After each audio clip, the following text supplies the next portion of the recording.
carut marut politik umpamanya. Iya, tapi negeri ini bukan hanya kesedihan yang muncul.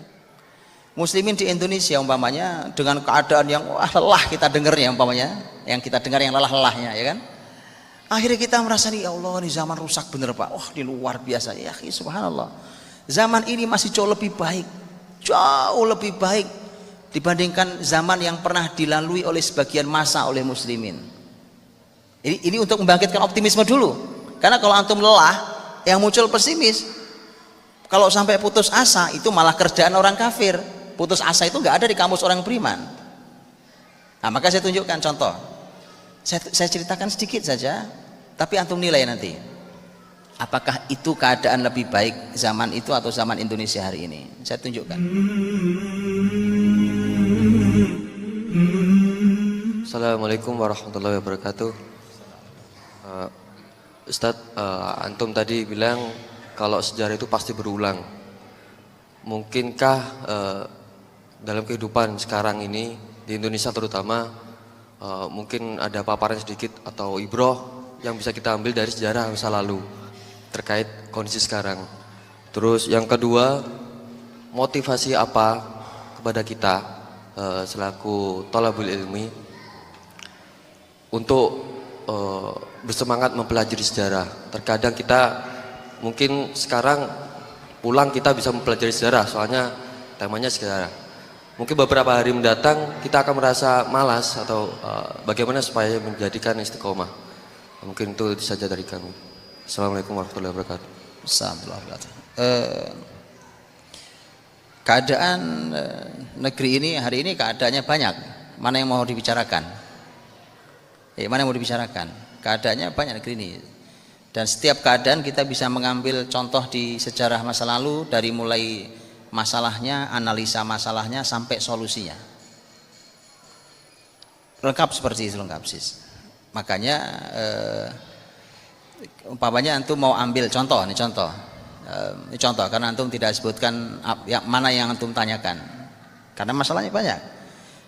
Anggaplah umpamanya carut marut politik umpamanya. Iya, tapi negeri ini bukan hanya kesedihan yang muncul. Antum kalau tengok ke belakang, anggap 10 tahun lalu 10 tahun lalu saja, nggak usah 20 tahun lalu, 10 tahun lalu saja. Mana yang lebih hebat, 10 atau 20 tahun lalu, ataukah sekarang di sisi semangat keluarga-keluarga muslim untuk membuat anaknya hafal Quran? Persis. Jadi bukan hanya kesedihan Pak, ini sebuah kebahagiaan. Kan tadi saya bilang umat ini akan bangkit dengan Quran.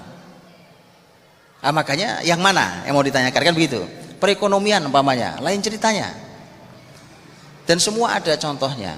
Cuma saya mau sampaikan begini deh,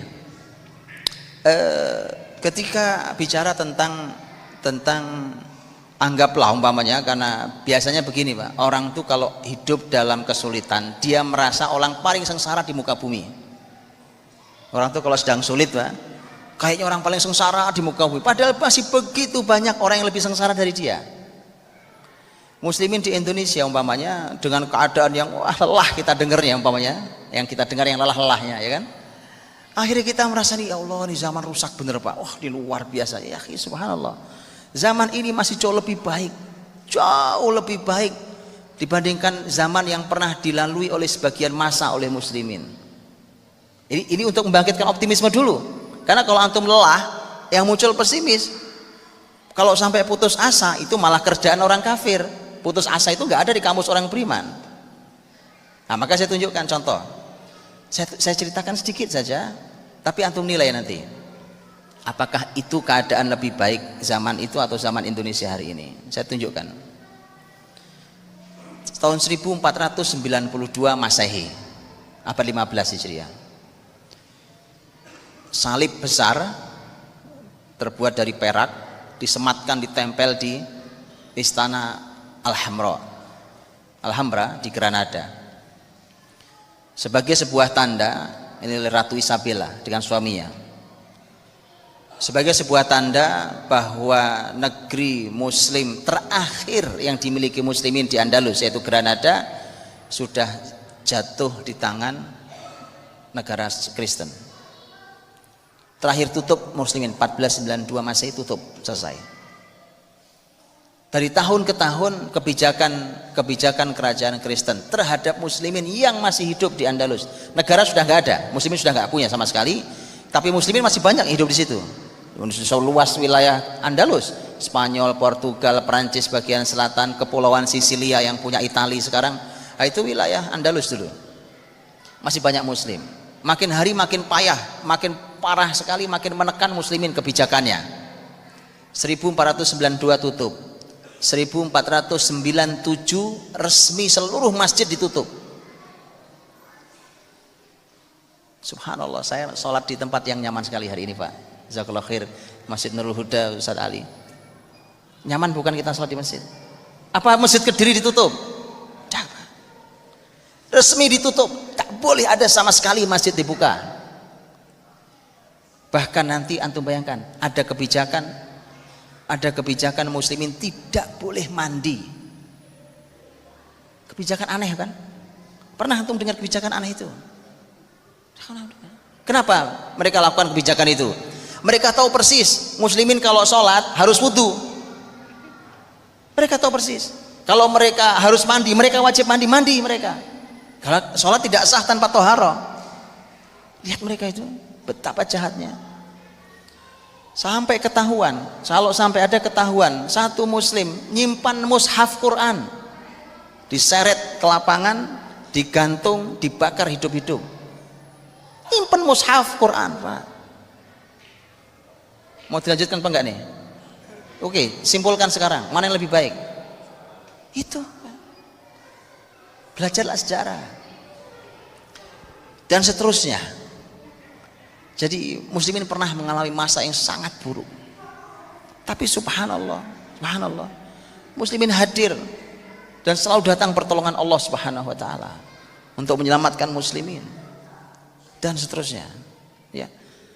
Bahkan ketika muslimin sempat jatuh di 400 tahun pertama di Andalus, muslimin sempat jatuh, itu bisa bangkit kembali dan masih berumur 400 tahun berikutnya. Dari jatuh sampai bangkit lagi, dan bagaimana cara bangkit itu harus dipelajari. Nah begitu contohnya, paham ya? Tapi kalau mau introspeksi begini, ini mau supaya kita selain bersyukur kita berintrospeksi diri ya.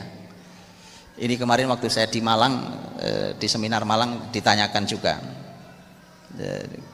Di Malang kemarin ada salah satu seminar saya judulnya Sumbangsih Islam untuk Peradaban Dunia.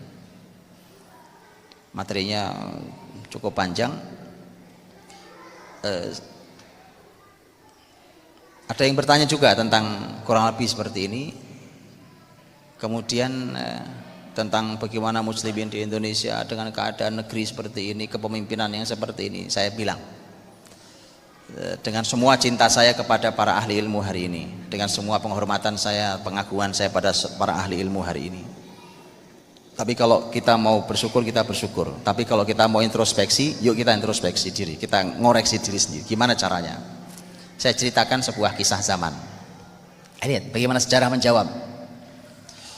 Di salah satu masa kepemimpinan di dinasti Bani Umayyah, itu pernah ada gubernur kejam sekali, namanya Hajjaj bin Yusuf. Hajjaj bin Yusuf itu orang salah dikit kepala lepas dari badannya. Itu dia bisa menumpahkan darah dengan sangat mudah. Tapi jangan salah, orang sekejam itu banyak ulama yang ketika ditanya bagaimana menurut anda tentang Hajjaj bin Yusuf, bahkan sampai Imam Ahmad bin Hambal sekalipun ditanya tentang Hajjaj bin Yusuf, kata beliau, saya tidak mau bicara. Loh, kenapa? Orang jelas dolim kok nggak mau ngomong. Kenapa? Karena Hajjaj bin Yusuf itu masih ada baiknya Pak. Hajjaj bin Yusuf itu hafal Quran 30 juz. Guru Quran di Taif. Luar biasa. Anak-anak Taif itu hafal Quran di tangan dia. Subhanallah. Dia meninggal dalam keadaan tidak punya harta, tidak korupsi dia Pak, sama sekali tidak korupsi. Orang amanah syur. Sangat memuliakan ahli Quran. Siapapun yang ahli Quran sangat dimuliakan oleh dia. Ya artinya ini orang cukup kontroversi hidupnya. Anda tahu waktu beliau mau meninggal, waktu Hajjaj bin Yusuf mau mati itu, Hajjaj bin Yusuf waktu mau meninggal, dia berkata, lihat kalimat Hajjaj bin Yusuf, sampai meninggal tuh pedenya luar biasa. Dia bilang, ya Allah, semua orang menduga engkau tidak akan mengampuni aku, ampuni aku. Subhanallah. Tapi singkat kita begini, Hajjaj bin Yusuf itu pernah menjadi gubernur di Kufah, di Irak. Ibu kota kepemimpinan saat itu di Damaskus. Menjadi gubernur di Kufah. Menjadi gubernur di Kufah, semua orang sudah dengar tentang track record kejamnya Hajjaj bin Yusuf. Dia datang ke Kufah itu, manusia semua kumpul di masjid seperti ini, kemudian dia ceramah. Dia datang sebagai gubernur baru. Dia bilang, salah satu ceramahnya, tadi saya berangkat ke Kufah sini membawa 2 pedang.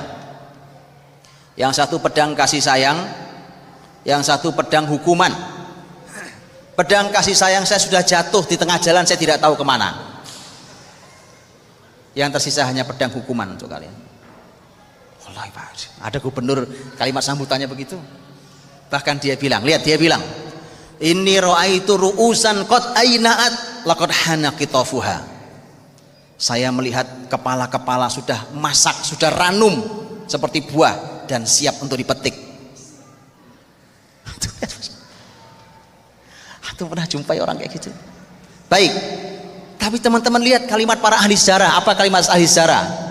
Ahli sejarah bukan hanya komentari Hajjaj bin Yusuf, tapi dia berkata tentang masyarakat Kufah. Lihat, adapun kenapa Hajjaj memimpin masyarakat Kufah, karena memang masyarakat Kufah tidak bisa dipimpin kecuali oleh orang seperti Hajjaj. Mengerti? Ngerti atau nggak ngerti, Pak? Apa maksudnya? Memang nggak bisa diatur tuh masyarakat, nggak bisa diatur, Pak. Ngeyel minta ampun. Ya Allah, itu susah banget itu. Sampai Kufah itu terkenal ilmu hadis itu, kalau masuk ke Kufah hadis, makanya para ahli ilmu hadis itu hati-hati kalau hadis keluar dari Kufah. Hadis masuk ke Kufah nih, perawinya orang Kufah, masuk sejengkal, ini istilah di ilmu hadis, masuk sejengkal, keluar dari Kufah bisa sehasta, Pak. Ngerti maksudnya? Apa maksudnya? Ditambah-tambahin, Pak, jadi hadis palsu. Jadi memang masyarakatnya begitu. Sampai Umar bin Khattab, orang hebat itu, sampai ngadu ke Allah tentang Kufah. Ya Allah, Kufah ini bagaimana ya Allah? Kufah di Suriah itu ada sebuah kota, orang sekarang nyebutnya Homs, tahu ya, dengarnya Hims, aslinya Hims. Hims itu masyarakatnya juga sama, Pak, ngeyelnya. Itu sampai disebut kota itu menjadi Kuwaifah.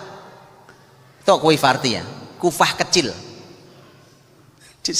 Sampai terkenal tuh Kufah itu. Begitu, Pak. Ngerti nggak cerita saya tentang ini dan hubungannya dengan Indonesia? Kenapa Allah kasih pemimpin nggak jelas umpamanya? Anda ngerti maksudnya? Hah?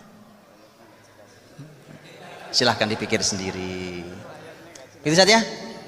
Silahkan dipelajari. Kalau motivasi bagaimana belajar sejarah apa, Masya Allah. Orang beriman, Masya Allah, ya, orang beriman tuh nggak perlu banyak motivator. Saya bilang, orang punya iman di dalam dirinya, dia sadar bahwa belajar ilmu itu perintah. Bahkan kata pertama yang diperdengarkan Allah di telinga nabinya adalah Iqra, maka dia nggak berhenti baca. Simple, sederhana. Kan perintah, Iqra bismi rabbikal ladzi khalaq. Kan begitu kan? Baca, maka orang beriman pasti nggak pernah berhenti baca. Sebagaimana kita diperintah sholat, kita nggak akan berhenti sholat sampai kita mati. Kan begitu sama. Nah, ini anehnya perintah Iqra, ternyata itu perintah dari Allah, tapi kita jarang baca. Ya kan? Nah, jadi kalau orang beriman cukup dengan kata Iqra, oh ini cukup, sudah cukup. Itu motivasi terkuat orang beriman kok. Nah, nanti kalau antum sudah belajar sejarah, seperti tadi ini antum dengarkan saya bertutur umpamanya, antum akan mulai menikmati sejarah itu nikmat sekali ternyata. Antum punya banyak hal yang orang lain nggak punya. Masa nggak pengen antum begituan? Orang lain bingung, antum tahu solusinya, Masya Allah. Orang lain nggak ngerti cara nganalisa, antum tahu cara nganalisa sampai ngasih solusinya, Masya Allah. Masa nggak pengen begitu ya kan, itu alangkah luar biasanya.